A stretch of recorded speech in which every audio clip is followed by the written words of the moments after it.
This Legends Lounge spotlight highlights Lex Gillette. Now, Lex is a multiple-time Olympic medalist. He's a world champion. He's a U.S. champion. He's a world record holder. Lex is somebody that I've had the opportunity to know from my time at the Olympic Training Center a decade ago. But I appreciate you joining me on this, man. Thanks for joining me on this thing, man. So.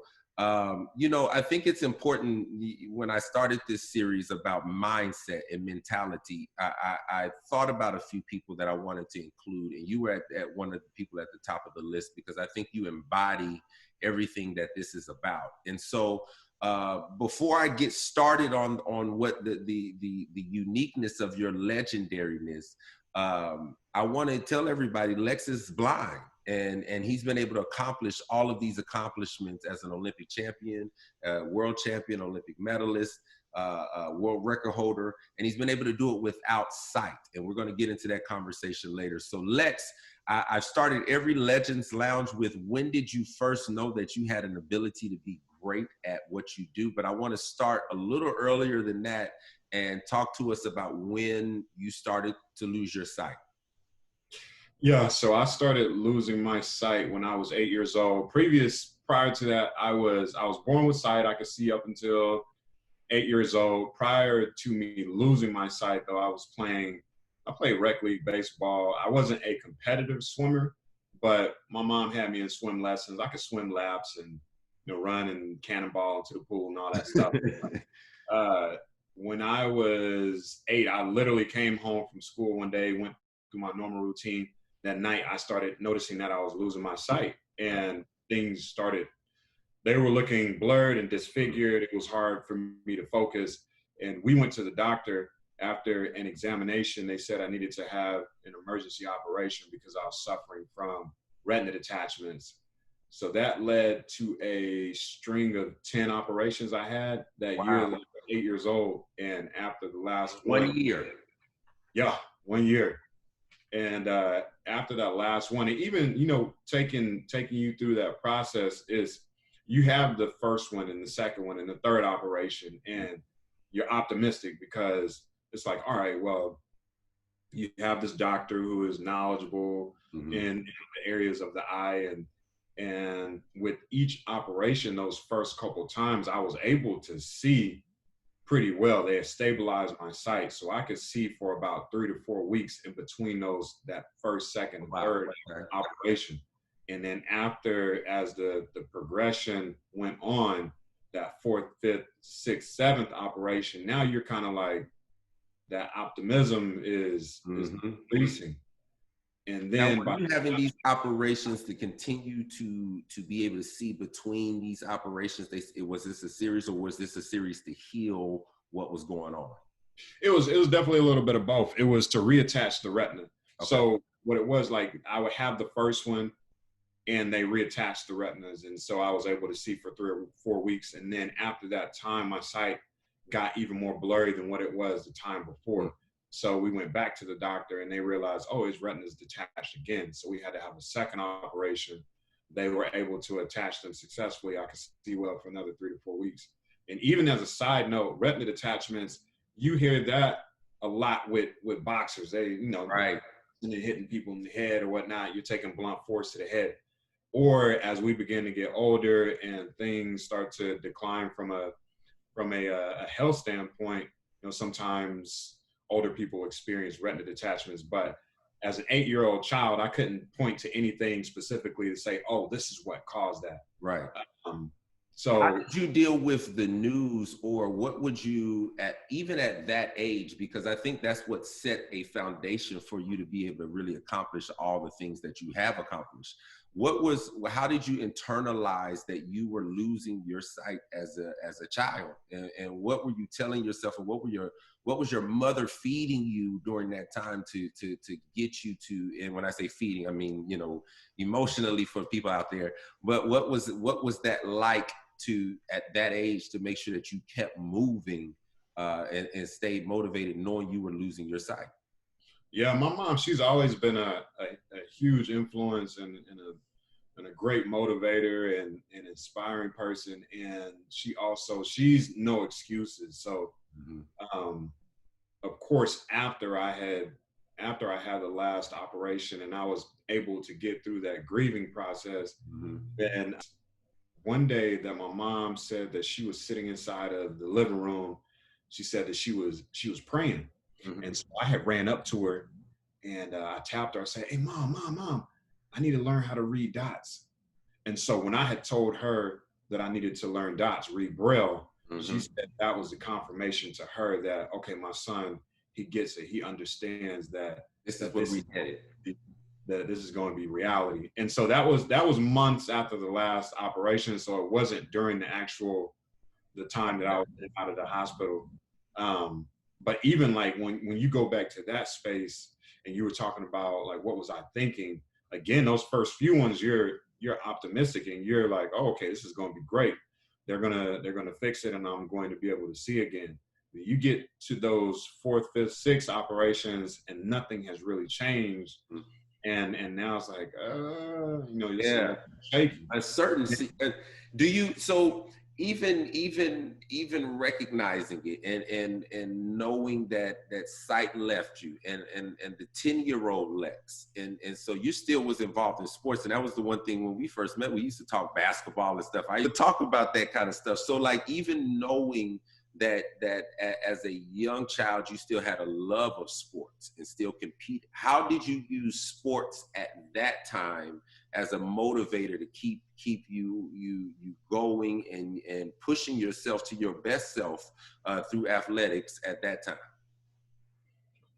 I think it was all about the challenge. I think at the end of the day, sport is, for all of us, it's about challenging yourself. It's about pushing yourself to the max. It's about seeing your potential and maximizing your potential. And so in the beginning stages, I had a lot of time to, number one, I was just trying to figure out how to successfully transition from being able to see to not being able to see. And once I made that transition, then it was my mom, she found adaptive sports and recreation. And so I was able to get back out there and run around and play things like goal ball, or I would shoot baskets. And so my friends, they would stand under the basketball hoop and they would clap and give me a sign as to where I needed to aim and shoot the ball. And so I was surrounded by people who they pushed me and they challenged me. And even just from a person who's blind, just on some everyday type stuff. Every day is different. It's a challenge. And I'm constantly, I guess when I was a kid, I was constantly trying to figure out different things, learn different things, educate myself, increase my body awareness, my spatial awareness, learn how many steps it took for me to get from the bus stop to my home's front door, or figuring out how to get from the home to the laundromat. And within that instinctual though, like did you have that because that's preparation, and that's something that we're going to talk about, but the ability for you to prepare, was that just instinctual, or did you say to yourself, I better get this and get this now because my life is changing or has changed? I think it was a lot of my mom just encouraging me to get out there, because I was like, initially I was in the house and I was feeling bad for myself, and I would sit around and I would hold my head down. But she just kept pumping in those words of affirmation. Like, this is not going to be your life. You may not be able to see with your eyes, but when it comes to seeing the world from a success standpoint, you're going to be successful. You're going to do this. You're going to do that. Don't believe what people say. You decide what you can do and no one else. And so I think that she was shaping my mental and crafting my mindset to this point of like, okay, well, let me see what's happening. Right. So I think that's so important, because the seeds of affirmation early do not always sprout early. And so, you know, to be able to hear you say that was fed into you, and then you internalize that is key to just life success. Were you ever going through, let's go towards the high school, and as you said, you were in adaptive sports, and so you were able to shoot the basketball and utilize other senses, sound, to know where the goal was. I remember you telling the story once before that you used to you visualize where the goal was, and you started being able to make that shot consistently and go grab the ball because you tied the net together. You know, so to be able to have that awareness, what made you confident and not fearful as you began to really grow in sports and you started to really mature as a human? You're getting older. Man, to be honest, I think that it was a matter of just understanding that, like, look, I was able to see at one point, and then I lost my sight, and that was challenging. It was excruciating. And so when I look back at that event in my life, I said, that is literally like what worse can happen. You know what I'm saying? And so, like, moving from that, in terms of having that confidence and having the ability to just get out there and try things and push myself and have the confidence to run down a runway and jump without being able to see. It's like, man, I've endured the worst of it. Right. So moving forward, man, let me just go ahead and get myself together from a mental standpoint, because physically we're all able to do what we need to do. It's always the mentally in shape and get to the point where my mind is like just flawless and strong and just it's the word that I want to use. Even just the fact that you even talk about the ability to be that focused on not settling, like to be that desirable about, like, I'm not going to allow myself to settle for what others may settle for. Right. And not even looking at it from a perspective of not having, but just looking at this is what I do have. Right. Do you ever, so like you said, you're a long jumper, you're the world record holder, you know, so you have to run down a runway blind, literally with blinders over your eyes. And I'm gonna put the links below for people to check out some of Lex's biggest jumps at some biggest competitions. But you run down the runway blind and you take off and you land unknowingly where you're going to land. You don't know sight-wise or concept of what that is. How do you trust yourself, or how do you use what happened in that ability to grow as a child to trust yourself to accomplish these major feats on the track? I think that it all goes back to when I was talking earlier about just learning my environments, and so literally learning how to navigate from, you know, this place to that place, from classroom to classroom at school, from classroom to the gym, from the cafeteria to this place. And so in my mind, I'm creating these images, if you will. And so it almost feels as though when I navigate these different places, I can actually see what's going on. So when I take that to the long jump area, before all of the competitions, we'll walk the length of the long jump runway and the width of it.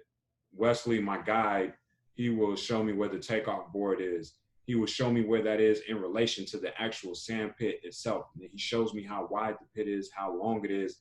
And so what that is doing is creating that visual for me that I can use. And so having that helps me to feel more comfortable, because even though I am blind, if I have an idea of the parameters and the spacing, then I feel more comfortable. And as a child, when I was running around outside and rolling around in the grass and doing all of those things, that was increasing my awareness tremendously.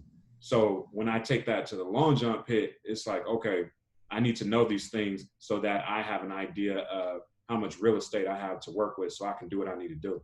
You know, it's crazy because I think that when we were out there training together, I remember we went to the club and there was a fight that broke out, and instinctually you had backed yourself into the corner and blocked it to where you were good, like no one could get behind, like you were. And I had witnessed that, to be able to see how you just knew to move in a way to protect yourself instinctually. And that was so crazy to me at that time, to see while we was out in the, at nighttime, but just to have that awareness down at the Red Circle, shout out San Diego, and just that awareness. So talking about the ability to visualizing the runway and visualizing the pit and utilizing your guys. Shout out to Wesley Williams, a great coach, a great guy.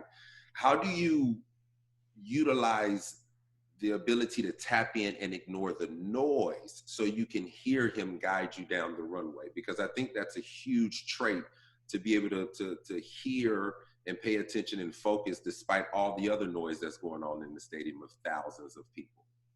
Yeah, I think that a lot of it is, I mean, yeah, we're there at the games, we're there at World Championships, but I think the precursor to that is everything that you do when you're back at your home space, at your crib, with doing, Practice. training there. So I say all of that to say I'm already practicing and training when we're here in Chula Vista.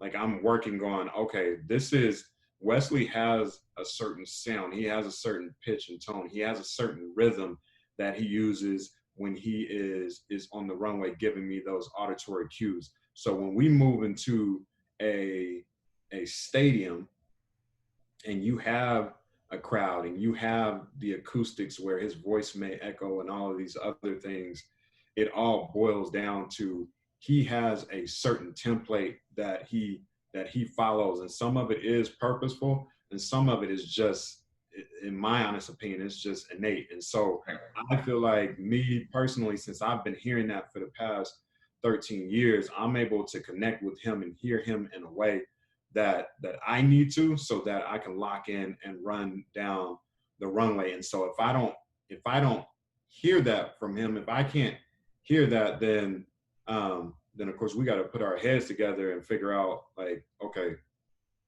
how can we get his voice to pierce through this wind that's blowing hard, or how do we get him to be loud and not interfere with or in the crowd noise not interfere with him, right? But at the end of the day, like, if you had, with the 80,000-90,000 people that we've competed in, if everyone in the crowd were to clap and try to say fly, fly, fly like Wesley, I would be able to pick his voice. Wow. And clap out of everyone, because of the relationship that we've built. And just, again, there's certain characteristics about his calling method where it's like a magnet. I know his sound and I know that's where I need to go. Because we're gonna talk about that too. I think that's super, super, super deep. But you said, you made mention to something about preparation and practice, and that when you get to those biggest competitions, it's a rehearsal of what you prepare for at a practice session, and so you run the 4x4, you triple jump, you run 100 meters, you're in blocks, and so there is no limits to what you've pushed yourself to do on the track.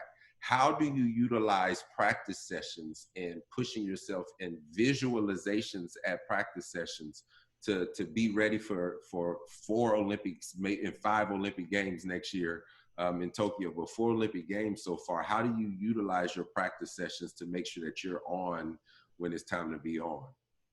Yeah, I think a lot of it is, I talk a lot about vision. And so vision is, that's our ability to see things before they exist. And in a lot of ways, it's like stepping into a time machine. So when I think about that, I go down to the track, and first and foremost, you just got to understand that this is your job. This is what you are the games it should be where you are aiming to go and compete. So when you have the opportunity to work towards that, get serious and right. Yeah, and take your mind to a place where it's like, okay, I got to clock in right now. I got to get this money. Right. And so when you think about that, when I'm in a training session, I'm thinking that, okay, I'm in Tokyo today. I have to do, who knows, eight 200s.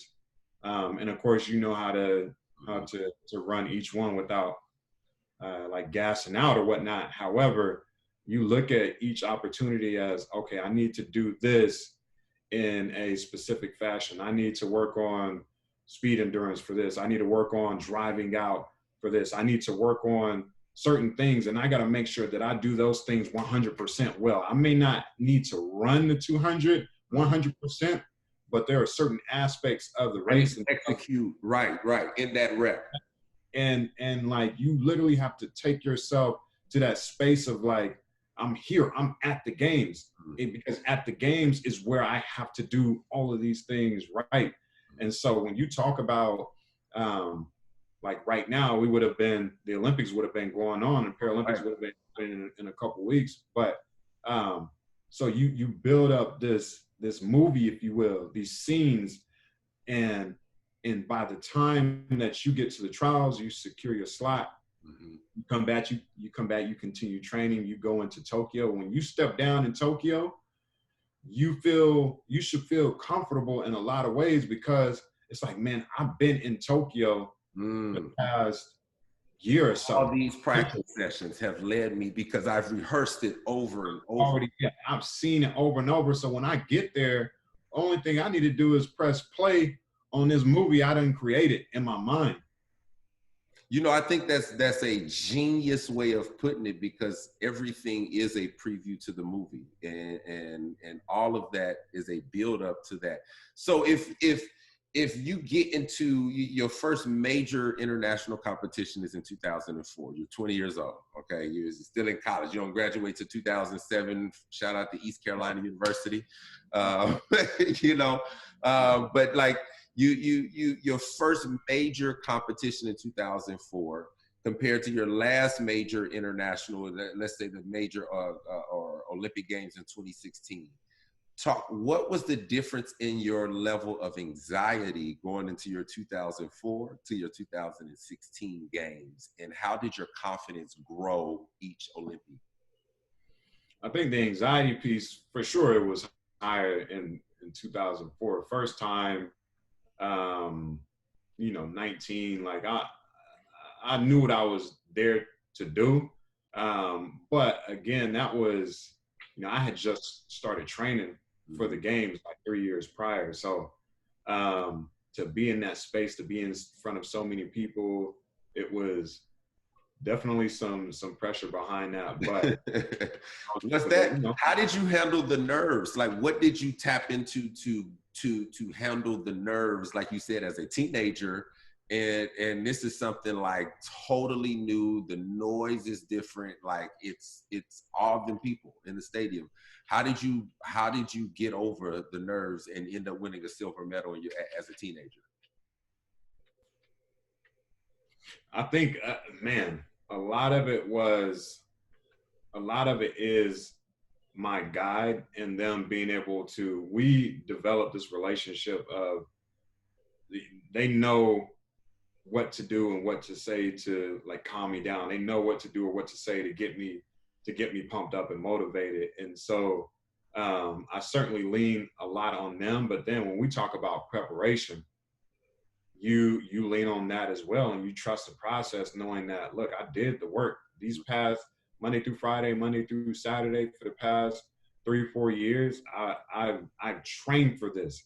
So this anxiety, this pressure that may try to consume me, man, it's not going to happen. I know what I need to do. And so at least from like a tangible thing, once I get out there and just start moving around and do a couple of excels, then, I feel like, okay, I'm able to drop the nerves. So, okay, then you get to a point where you're a veteran, you're traveling the world, you are the best, you're the world record holder.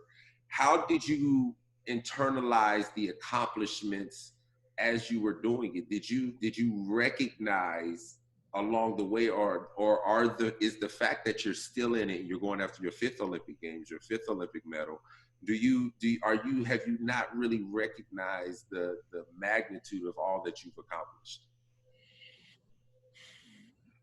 That's, in all honesty, I think that's probably something I need to work on. And I say that because over the years of competing, do I realize what's going on? Of course, like I'm totally present and I'm enjoying it. However, at the same time, there's been a couple times where I've sat back and been like, wow, like this is pretty crazy. But from my perspective, I feel like the best thing to do is I go out there and I achieve something, and I give myself X number of hours or a day or whatever to to enjoy it, celebrate it, and then move on to the next. And I was checking out the Last Dance documentary on Michael Jordan. And Yeah, yep. And Phil Jackson is like a master of sorts. And so I remember my coaching muse, man. I'm a Phil Jackson guy. So and one of the things that he said was I'm paraphrasing because I can't remember exactly how he said it, but he basically said that you're only as successful as your last success. Mm-hmm. Like, you have to keep doing it. Mm-hmm. And so for me, as much as I love, I've won the medals and won world championships and broken the records and all of these things, like I just want to continue to surpass whatever that last accolade was. And that's what keeps me going. However, at the same time, I do think that we all have to, we gotta enjoy it while we can too. We gotta smell the roses while we can, because sport, I mean, you're only going to be an athlete for you get old, night. Right? That's and that was one of the highlights of what this series was, of when I decided I wanted to put this together a year ago. Like, I thought about just the mentality of what it takes, and like you said, it is about outdoing, is just staying moving and surpassing your last great, and knowing how to tap into that. And so you talked and you mentioned your guide, and Wes has been your guide. Wesley Williams, again, shout out, has been your guide the last 13 years. And so how has that ability to really have another entity, another energy to trust when you're out there, how important is that, just on an accomplishment level? Of course, you need him to do the task, but as you're accomplishing these things, how important is that to have somebody that you really trust? And that's as good as Wes, because Wes is the best in the world to do it. So how important is that? It's huge. I think that, of course, you see us on the biggest stages and competing and things like that, but obviously there's a journey to get there. And so he's been on those journeys for the past 13 years. When we're here in Chula Vista on the track, putting in that work, he's there. He's out here working just as hard as I am. Even off of the track, we go and we hang out. He's taken me to many of interviews and sponsored events and speaking engagements and things like that. And so when you have somebody like that, even off of the track, mm-hmm. That's that level of trust and that level of friendship and brotherhood is so strong. Yeah, we circle back onto the track. It's like our relationship on the track it's that much stronger. And so I'll tell you this story. So when we were in 2015, you probably remember it. That was the World Championships when I jumped, and I landed on the side of a long jump pit. And put that link below, people. I landed on the side of the long jump pit, and of course, like, the first thing people will think about is, oh man, why did that guy let him run and jump? And some people just like, why is this guy even? People uneducated, they don't know, and they're just like, why is this guy running and jumping with a blindfold on, et cetera, et cetera. But I say all of those things to say that we were, at that particular time, we were 8 years in, working together. And so when you talk about trust, that was that's a moment in time where people may be like, okay, I would not trust him anymore. Right. And in a lot of ways, I feel like the trust, it was even stronger. And After that. yeah, and the reason that I say that is because at the end of the day, like, I know 100%, 110% that he has my best interest at heart every time that we're on the field of play, every time that we're off of the field of play. And so after I had ripped my tights and stuff and had to Mm-hmm. go to the medical tent, get a bandage or whatever, and eventually I returned to the competition. I had one jump remaining, but prior to that, I just wanted to let him know that, hey man, listen, I know what happened just happened, and people may think this, people may think that, but the only thing that really matters right now is what I think. Right. And like, I don't think any differently of you. We're out here to win. I know that every single time that I get on this long jump runway, there's a possibility that something like that Right. can happen. And let's just get out here. Let's make the adjustment, because it was, his voice was echoing inside of the stadium. Mm-hmm. And let's make this happen. I wanted him to know that, like, I still trust you. And when you think about it, that was the first time, like, I landed outside of the pit. Outside the dirt. Right. But I was just like, man, listen, at the end of the day, like 8 years in, we've had easily, between training and competition, probably 1,000 jumps. Mm-hmm. I'm a guess. And so when you think, if you just have one blemish, anybody's going to take, like, if a batter can say that they can bat 999, they're going to take that every single day of the week. Right. Somebody, a basketball player, shoot 99% from the free throw line, you're going to take it every single day. And so that's where my mind went, man, this is only one missed jump. Let's get out here and make it happen. And that last jump, that ended up being my best jump of the competition. And how did you shake off your encouragement of him, and sensing his anxiety a little bit and sensing his uneasiness, but your encouragement of him and letting him know, like, yo, we've practiced this. How did you reassure yourself that this was a space that you could trust? I think that so how I was able to get that jump out of the way was literally what I had mentioned earlier. I'm like, man, look, it did hurt, don't get me wrong, but I've experienced worse in life. And so I'm not going to allow this to keep me from getting what I want to get. And I mean, you got adrenaline going and you psyched up and stuff like that. So I didn't even though I had the bruise or whatnot, it didn't hit yet. Mm-hmm. And so I knew that we've done this plenty of times. We prepared for this prior to us even being in the competition on the warm-up track. We were nailing this thing. Boom, right. Boom, boom. So Lex, get yourself together, man. Let's go.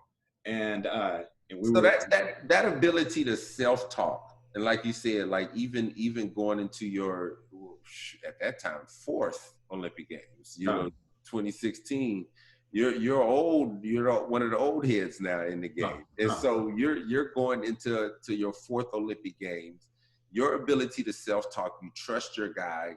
How did you prepare differently for your 4th one than the year prior at the World Championships? Like, what was the difference in preparation, knowing that you might get into Rio and the stadium might be crazier because it was a tighter fit down there, so that the noise might be off? What did you do different?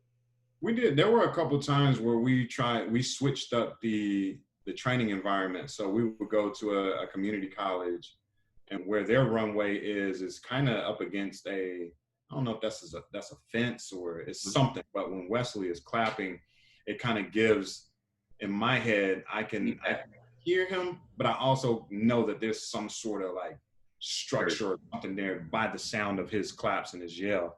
And so, excuse me, that was breaking up the monotony a little bit and giving me a different sound to work on running towards. And so a lot of it is changing up the training environment, because I mean, it's easy to get complacent and get into these routines where it's like, okay, you're doing the same thing over and over again, but that may not be the most beneficial for you in certain scenarios.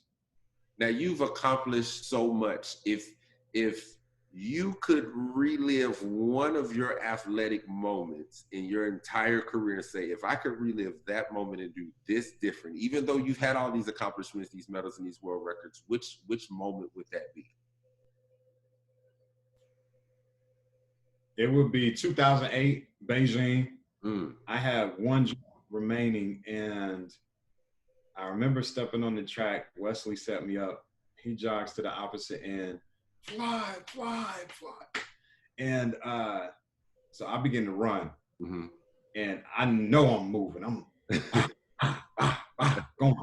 And I get to my 14th step and I jump. Mm-hmm. I jump off of my 16 normally. And so obviously I'm way right. I land inside of the pit, and I want to say my mark was obviously it was trash. It was like 460, 470. But that is one moment where I was like, I wonder what that jump would have, because I cut off 2 strides. That would be okay. one. So what do you remember where in the series of the jumps were? And for people that don't know, as a long jumper, you get 3 chances to get 3 more chances, and so you have an opportunity to get 6 chances in a competition. And so there are multiple people battling, and so rounds are going, and you get 6 rounds to jump far. And that's for people that don't understand the long jump. But where was that at in the series of your? That was my 6th and final jump. Okay. Wow. That's yeah. Great. Okay. I dig it. That's the dagger. So, okay. So now fast forward 8 years to 2016. What was it like sitting on the runway, walking out to your 4th Olympic Games? You have 1 foul. You're up on the runway for round 2, and it's time to take off. And so you're running down the runway and foul again. What's going through your head? Rio was the challenge with Rio was it was loud inside of the stadium. Mm-hmm. And I'm always like, I always try to make sure that I tread lightly with this line, because I feel like as an athlete, it's easy for us to get tagged with like, oh, okay, you're like, this person's being a sore loser. Right. And so when you think about it from my perspective, and being able to hear is a huge part of the game. Mm-hmm. That's how I see. For us to be in a stadium where it was loud and the PA announcer was constantly talking and there was music blaring and things like that, that literally, not only myself, but for a lot of the competitors, it interfered with our ability to compete to the best. Yeah, you had a double. Right. Yeah. And I set it up this way because when you talk about the fouls and the jumps that weren't good, so I eventually got to my 3rd attempt, and I didn't really, what was going on in my head at that point, I wasn't really thinking about much. I just said, you know what, let me just execute. At the end of the day, there's no reason for me, if I began to think about what happened in the prior jumps, that's not going to be conducive to what I need to do at this particular one. So let me do what I know that I'm capable of doing. And so I jumped, and I was able to slide into the final round for get my last 3 jumps.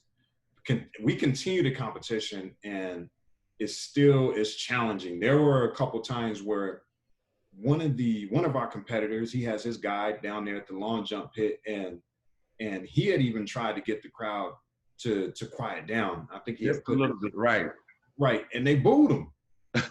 and so I'm like, man, yo, this is crazy. So anyway, we finally, I think it was my 5th jump, I was able to really lock in. I heard Wesley, I jumped, bam.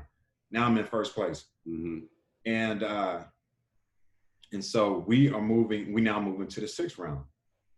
And I knew that I needed another like a bigger jump, because the one that I had before, it was, I don't know, it was 640 something.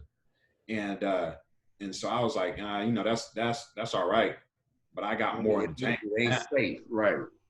And so I said, let me just go ahead and get this one out there, and then we should be good. And I remember, so I get out, I run. I'm in the middle of the run, and the crowd, I don't think purposefully, because obviously there's other events going on inside of the stadium. Mm-hmm. But in the middle of my run, they started cheering and get loud again. Now I'm at a point where I'm asking myself, okay, you can abort mission right now and try to stop, or you can keep running and pull this off. Now I jumped 16 strides, so on my 8th left. Mm-hmm. I was probably on my 4th or 5th jump, or 4th or 5th stride, when I was thinking about making that decision. See, and that's you. So, go ahead. I told myself, you got to keep going, because I didn't think I had enough real estate to stop. Right. You know what I'm saying? So I kept going. I said, man, we just gonna make this happen. Bam, bam, bam, bam. Jump, whoop, land in the sand. It wasn't good. Mm-hmm. So now I'm on the side of the equation where I'm hoping that nobody else jumps faster than me. And the Brazilian guy has the final jump. Mm-hmm. He steps on the runway. The entire stadium goes quiet. Because it's in Rio, right? I get all of that. I get all of that. He has his guide, and I'm talking, his guide sounds so clear. Mm-hmm. High definition sound. Mm-hmm. No, whatever he said. And Brazilian guy, bow, bow, bow, bow, bow, bow, bow, bow, bow, jumps. I remember standing there by the holding area, and the crowd erupts. And I knew at that point, nobody had to tell me anything. I knew I got second. Yeah. Okay, so when you know that you're in a competitive battle like that, and you've got to rely on, like you said, it didn't come down to sight. It's about vision, and you say that a lot. That's a lot of when you in your speaking engagements, and you talk about sight versus vision. Where was the creation of that, of the importance of understanding vision is what is going to get you through the world and make you successful, despite what sight may not present to you? Yeah, when did that happen? Probably around like 2008-ish, and it was me looking back on my life when I had lost my sight. I dealt with the sadness. I dealt with I guess if you want to call it depression, or, whatever, emotions and tough feelings that came along with that. And what helped bridge the gap eventually for me was that everything that has been created and everything that will be created, it always starts from a vision. You see it within yourself, within others. You see things beyond the horizon before they're actually physical things. And so since that is the nature of the game when it comes to vision, I said, all right, cool. I'm not out of the loop. Like I have a mind, I can imagine, I can see all of these things. And the other thing about the vision as well is you understand that you don't have to do it alone, and you can't do it alone. Any vision that is supposed to change the nature of the world and culture and people's minds and lives, it always involves others. Wow. Everybody has different ideas, perspectives. We all have strengths. We all have weaknesses. But the cool thing is, where I'm weak, you might be able to fill that void. Somebody else might be able to fill this void. And so when you look at it from an athletic standpoint, the elephant in the room is, okay, Lex is blind. But you have Wesley, he fills that void in terms, he acts as my eyes on the track and in a lot of ways off the track. You have my coach who sees the vision as well. We want to hit 7 meters. He believes in that. He designs my training programs around that. I have the dietitian. I have the strength and conditioning coach. I have all of these people, and we sit at the table and we all see the same ultimate vision, which is winning gold in Tokyo. We're all putting our strengths and ideas together so that that can become reality on the, you know, for me. But because you brought up an important point. You brought up the important point about how your vision has to be supported by others around you that support your vision. So, and how do you hold yourself accountable to hold them accountable? Because I think that has been consistent amongst all the legends that I've had the opportunity to talk to, is that you guys do a great job of making sure that you surround yourself with people that can accomplish the task that you need them to accomplish. So how do you manage the accountability of those that you surround yourself with, or how do you weed that out? I think, you know, a portion of it is just, it's just this contagious type of, like, I feel like the passion that I have for the sport and for winning and for life, I feel like that's contagious. And so when you're around people who give off that energy and that effort, in a lot of ways, it's like, man, I got to step my game up, because if I don't, I'm going to get lost in the sauce. I'm going to be at the back of the pack, if you will.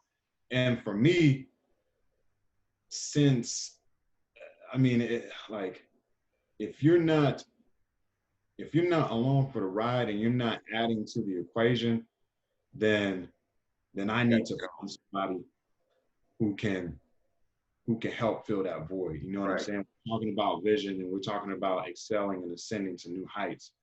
And the unfortunate thing is, as you continue to evolve and grow, there's going to be people who don't evolve and grow with you. And you got to keep pushing forward at the end of the day. And so when you talk about accountability, I think one of the other things too is, you talk about my coach, Jeremy Fisher. Coach Fish. I'm like, man, don't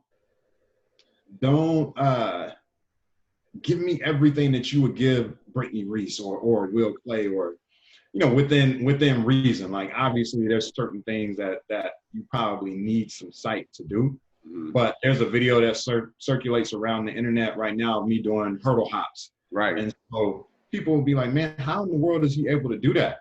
That's because my coach, he trusts me and he challenges me on a daily basis. And so he knows that, man, just as much as he wants to win, I want to win. So let's push the envelope. Let's try new things. Let's try to elevate to new places in this training game, so that when I get into the competition, I can go out there and smash it. So do you think that it's an importance that when you're choosing to be great and you're choosing to chase greatness, that you make decisions of training and make decisions of who's around you based on your goals and where you're headed? Because I think a lot of people don't make decisions to have a circle of people around them that support their goals. And so how important has it been that you have good people around you that support where you're going, and even you're able to hold them accountable? But what's the importance behind having really good people around you that support your goals? It's huge, because when you talk about that vision, that thing that you see that isn't in existence, those people who are around you are supposed to add and be great resources in bringing that into fruition, whatever that vision is. And also too, I think that it's important, yes, they should definitely see your goals and help you achieve those. But there's a lot of times that we think too small. And you need people around you as well who can continue to challenge you and push you to places that you may not have seen previously.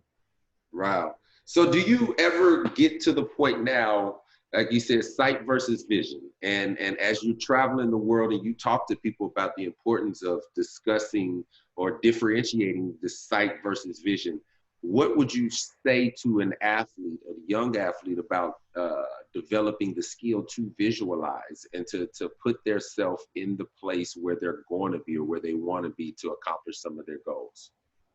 I think with the younger athletes, it is, they have a lot of goals, they have a lot of aspirations, and so you say, all right, well, what do you want out of sport? What do you want out of life? We get those things down on paper, or you talk about them, because when you get them out onto the paper or into the open, now they become things. And you're talking to me, I hear it. You talk to your coach, they hear it, and we're able to say, okay, well, this athlete wants to run 9.9 in 100. So we look at where you are right now and help create that plan. But what I feel like most importantly for the younger athletes is, just as much as the vision may show you what you should be doing and what you could be doing and how you can do it, it also tells you what you shouldn't be doing. And so we talk about that. Now we're talking about discipline and being able to make the right decisions, because, all right, I know if I need to run 9.9, then I need to make sure I get this amount of sleep, or I need to make sure that I eat this. I need to make sure that I do this, that, and the third. I can't, I can't eat Mickey D's every day, or I can't eat the fried foods or whatever. And so it's just as much as it is knowing what you should be doing, is knowing that, okay, there's some things I got to stay away from. Now you've got an extensive Jordan collection, shoe collection. Yeah. And I always joke, because like I said earlier, I'd be like, Lex can see sometimes. But how do you tell your Jordans apart, that you know which one they are and which pair that you choose to wear for the day? How do you differentiate that for the sports fans out there?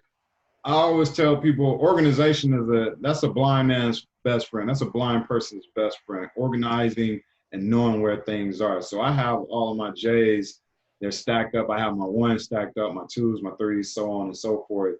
And so I literally have to, like, my memory is pretty good when it comes to things like that. And so as it relates to the ones versus the fours, or the fives versus the 11s and things like that, each of those number retros have a certain type of feel to them, from the where the Jordan logo is positioned to where some of the earlier versions have the Nike checks on them, even how the shoelaces are positioned, the body of the shoe, how it feels, the bottom of the shoe, even the treading at times. So you can feel the difference between the and that's how you know.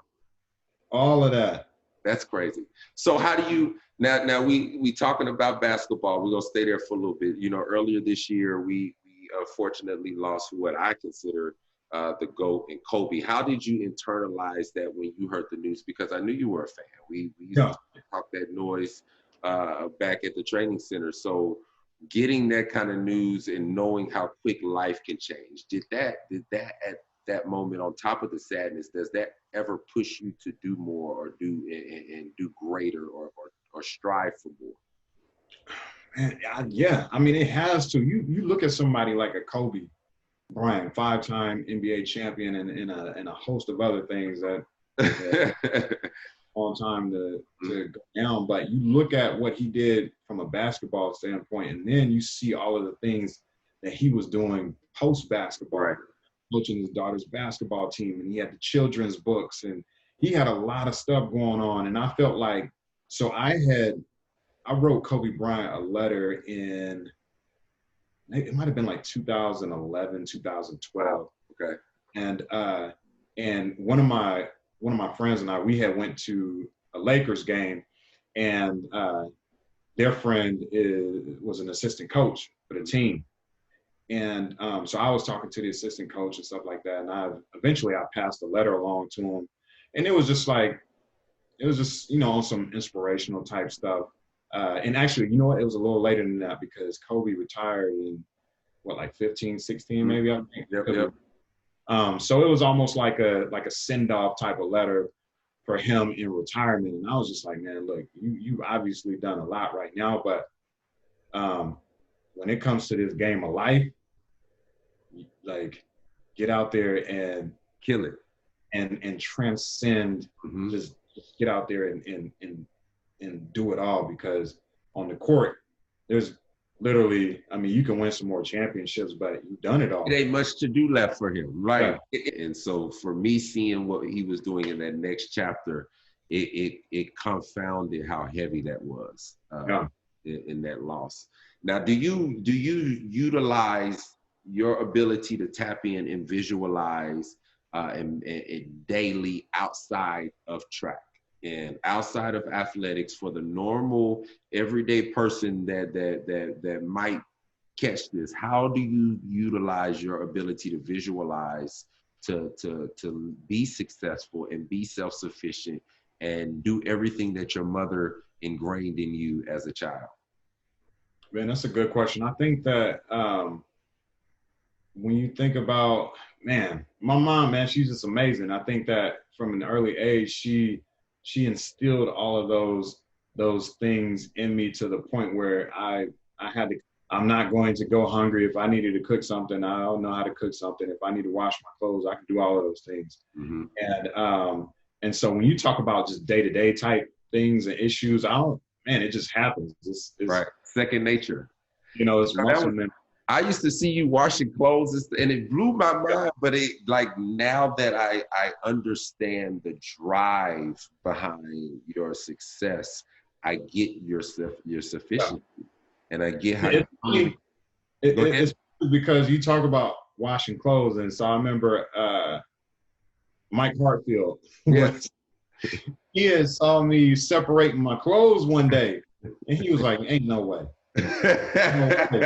Separating colors from the whites and stuff. Right. Like that. And so when you think about that, so all of my clothes, I try to make sure when I buy them, there is something specifically different from like each article of clothing. So I know that these jeans, you know, they may have a patch on the right back pocket or something, or I know that these jeans have they're distressed.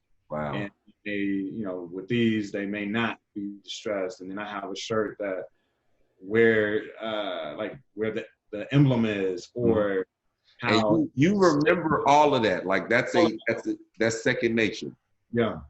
See, and I think that ability to tap into oneself is the reason and the motivation behind just this series in general, because no one can tap in the way you have athletically, because you're the world record holder at what you do. So they haven't done it better. And so that the ability to really internalize each one of those details. Do you drive yourself crazy with details, or are you just used to knowing that I've got to pay attention to the little things to make sure that I'm sufficient? I will say that the detail orientedness in me it kind of also stems to like perfectionism in a lot of ways too. And you know, I try to make sure that, you know, we're not going to be perfect, but that part of me is just like, I got to get it right. I got to get it right. But again, that's how, when I was growing up, that's just how I viewed a lot of things. And I said, I got to get it right. And my mom pushed me to do things the right way, or the way that she felt it should have been done. And so, yeah, at this point in time in life, it's like, all right, you know, I have that same type of mentality and drive that kind of helps me do what I need to do. You got other talents, and your ability to take that same focus and take time away. I think that's important too. Of as diehard focused as you are, you're also super talented. You write music, you compose music, you're a singer. How do you utilize music as an escape from just your ability to take a break from all the focus it takes to accomplish your goal? Yeah, I think that, man, music and sport, two of the most they're merging, they're together. Right? It doesn't matter where you come from, what language you speak, how you look, any of those things. People pick up the sport, they pick up music, and you're just able to connect. And so when you talk about music, I think when I was growing up, I felt like, for some reason, I just felt like a lot of people didn't really listen to me like that. And And a lot of it stemmed from like, oh, okay, you know, he's blind or whatnot. And they don't expect me to want to do certain things, or like people wouldn't expect me to want to go hang out and like go to gas lamp, or Right. he wouldn't expect me to want to go to the movies or anything like that. And so I would get left out of a lot of activities. And so I had the, you know, the music and things like that. I know that people are going to listen to music at the end of the day. So let me communicate to the world how I'm feeling, the things that I go through through the songs, because at the end of the day, people, they love lyrics, they love music, they'll sit down and listen to that. So I'll use that as a mechanism to get those points across that people may ignore when we're just in daily life. You know, I've always said that you should have played Ray instead of Jamie Foxx. Uh, hey, you couldn't tell that was Jamie Foxx, man. Right. So I was, you know, but like even so, even now, like that. This is going to be your 5th Olympic Games. Do you see music as a next step or a next passion or a continued passion once the athletic side of life is done? Is that going to be the next level of your legendary success, music? I think that I'll definitely incorporate it more. I wouldn't say I don't think that it'll be the leading thing that I do. I want it to be a complement to the things that I do, because the reality is, I mean, at the end of the day, like I'm able to do what I do, and you know, I'm decent, but and you got a lot of people out here, that's what they do on a daily basis. Wake up, from the time they're awake to the time they sleep, they're on the music. And so I've always looked at, don't get me wrong, I want to do it more. And one of my goals is to, in 2020, I was like, all right, I want to get my book done. So I was able to get my book done. And then I said, I want to do the album too. So once things start to open up, then I'm gonna get back in the studio and finish that. But yeah, it's going to be a part of, like, me as a speaker. I totally see myself continuing to do that, but I also want to have like a speech slash musical type of deal, if you will, because a number of the songs that I've written are like a motivational type of feel, and it could easily be inserted into a presentation. So I could do similar to like Jamie Foxx. I'm a huge Jamie Foxx fan. And so you know that when you go to a Jamie Foxx concert, you're gonna get the music, you're gonna get the comedy. Right. Right. So I want to create that presentation where you're gonna get Lex, the speaker and the storytelling and the inspiration, but you also gonna get a bit of that music too. I heard that. Shout out. Like I think that your ability to really just be legendary on all fronts and facets is why I wanted you in this series. And knowing that you had an ability to really tap into the things mentally that it takes to be great, not just on the track, but just in life. And I think every skill you named today, the visualization, the foundation, the family support, the friend support, are keys to success, that if people took those gems and imparted those into various parts of their life, no matter what the field or the endeavor, I think that they'll see the same success level that you've had over your career, and you're still in it. So stay healthy out there, stay out of the COVID, and good luck as you continue to train towards Tokyo 2020. And I appreciate that. Thanks for having me on. No worries. I appreciate you, Lex. All right, boss.